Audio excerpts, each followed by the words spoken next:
Assalomu alaykum, hurmatli fermerlar va dehqonlar. Mana bugun Jamshid aka bilan bug'doy dala maydoniga tashrif buyurdik. Havolarimiz ancha sovib qolyapti Jamshid aka.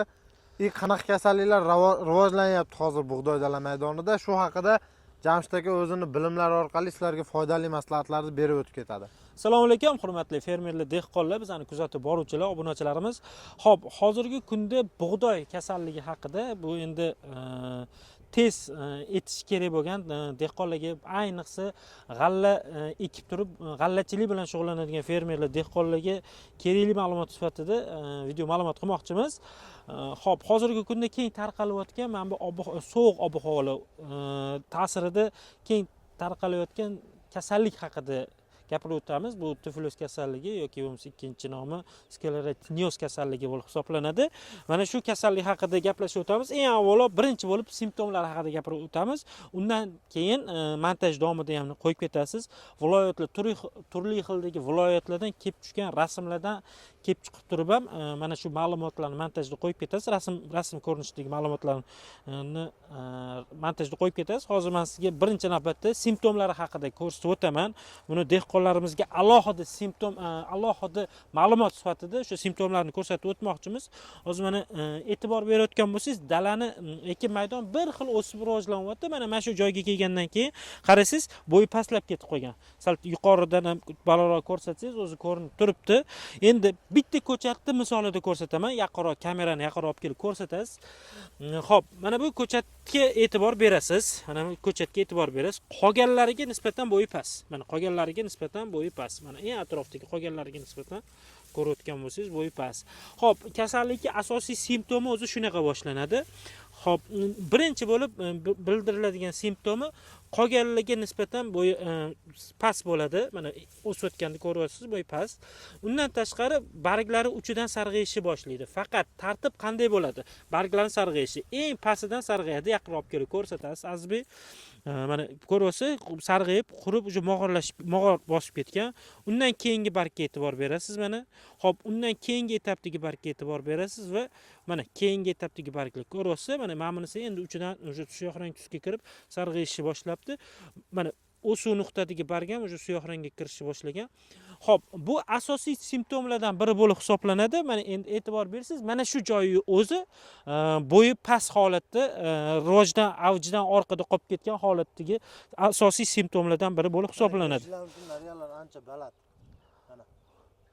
Keyin yana bitta asosiy simptom, kasallik shunaqa tarqaladiki, bitta joyga tushib oladi. Bitta joyga tushib olgandan keyin sekin kengayib ketadi. Bunaqa kasallik asosiy simptomlari oldin qanday ekin turlarida yana kuzatilgan deyiladigan bo'lsa, asosan bu o'zi ko'proq gazonlarda, o'sha gazon ekin turida ko'proq tarqaladi. O'sha maysalarda ko'proq tarqaladi. Bitta joydan tushadi, kengayib ketadi va qurib ketadi. Bu pastdan tepaga qarab qurish bu boshqa kasallik simptomini ko'rsatadi. Xo'p, bu asosan ildiz kasalligi bo'lgan fuzarioz kasalligining simptomini ko'rsatadi, lekin aslida fuzarioz kasalligi emas. Fuzarioz kasalligi bilan chalg'ib qolishmasin. Bu yerda ildizda hech qanday muammo yo'q. Faqatgina kasallik o'sha poyani tepa qismida tarqaladi. Ana endi bu kasallikning tarqalish ob-havosi, iqlim sharoitlari haqida ma'lumot berib o'tib ketaman.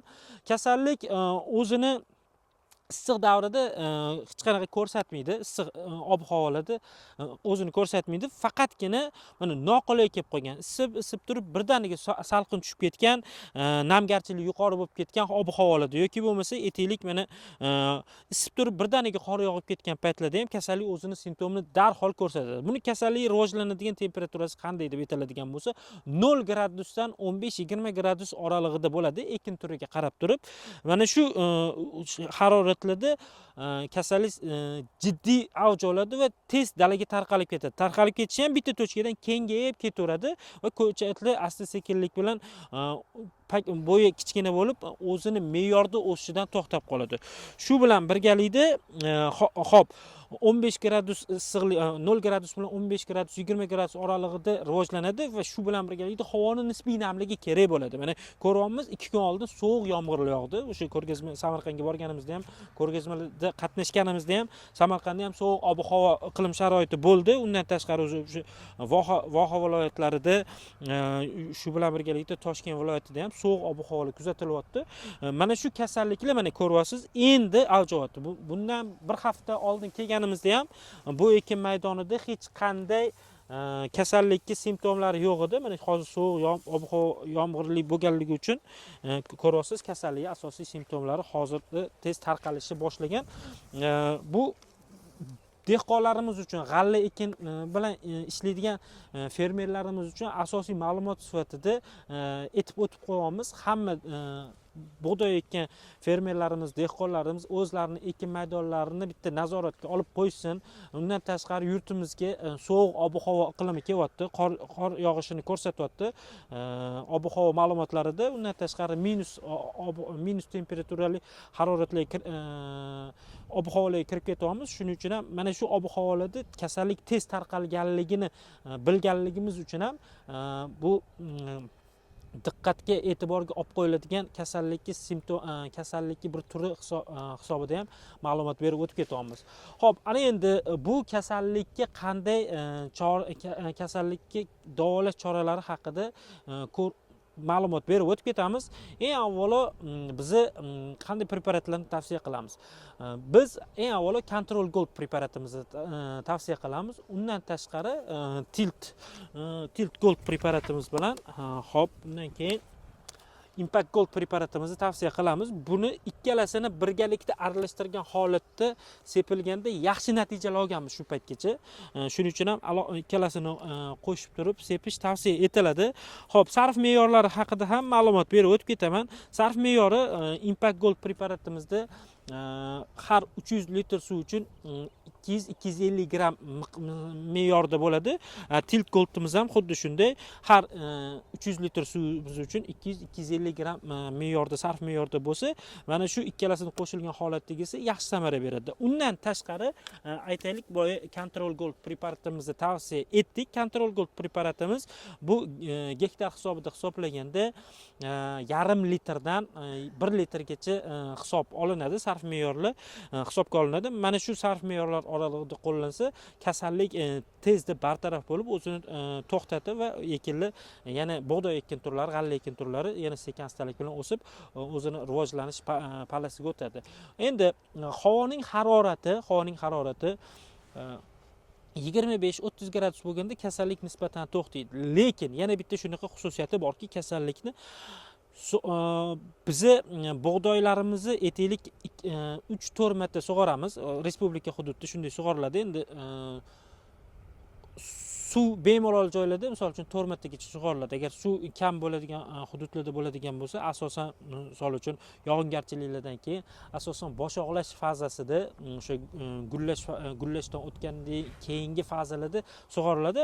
Ana shu fazalarda ham bu kasallik misol uchun qo'zg'alib qolish ehtimoli baland. Sababi bug'doylarimiz balanga o'sib olgandan keyin, ariqlarni yopishi boshlagandan keyin suv qo'yamiz. Suv qo'yganimizdan keyin pastda namlik bo'ladi, tepaga chiqishi, o'sha bug'doy poyalari tepaga namlik bug'lanib ketishidan to'sqinlik qilganligi uchun ham bu kasallik yana qaytalanib qolishi mumkin. Bu kasallik 2025-yilda kuzatilgan kasalliklardan biri bo'lib hisoblanadi.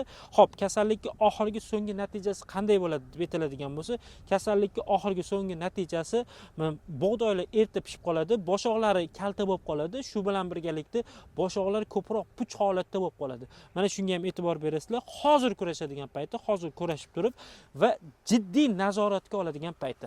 Jamshid aka, yana bitta savol.